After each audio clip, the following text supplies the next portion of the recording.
Hello, my name is Jeon from Korea University Medical Center, South Korea. We are pleased to present this study at the ICS. Here, we report our research about seasonal variation of overactive bladder symptoms in female patients. I have no potential conflict of interest to report. Because the bladder contraction is affected by acidically induced stimulation of postganglionic muscarinic cholinergic receptor, most treatments for OAB target this action.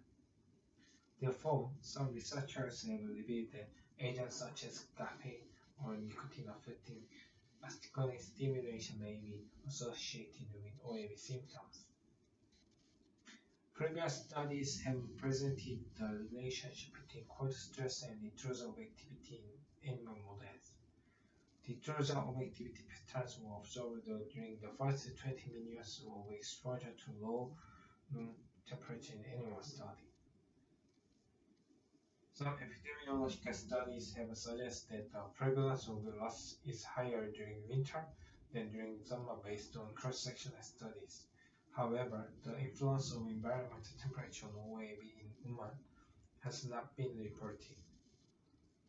Data collected from patients who visited the Department of Urology between January 2011 and December 2017. Ansan City, Korea has a population of approximately 348,000 women and has 4 distinct seasons. And winter season can be extremely cold with a minimum temperature of -20 degrees. However, summer is hot and humid with temperatures exceeding 30 degrees. We divided the season into 3 groups as the 4 coldest months, 4 hottest months, and 4 intermediate months. So we grouped patients into one of these 3 season groups depending on the average temperature of the month during the patient's first visit to the urology department outpatient clinic.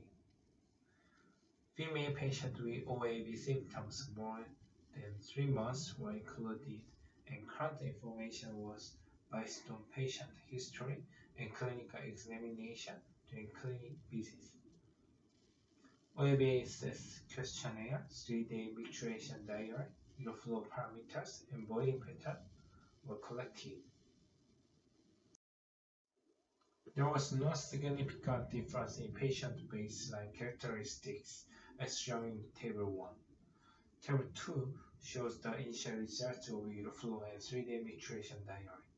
Significant differences were found between 3 groups in daytime frequency, urinary incontinence episode, urgency urinary incontinence episode, and number of urgency grade 3 or 4 episodes.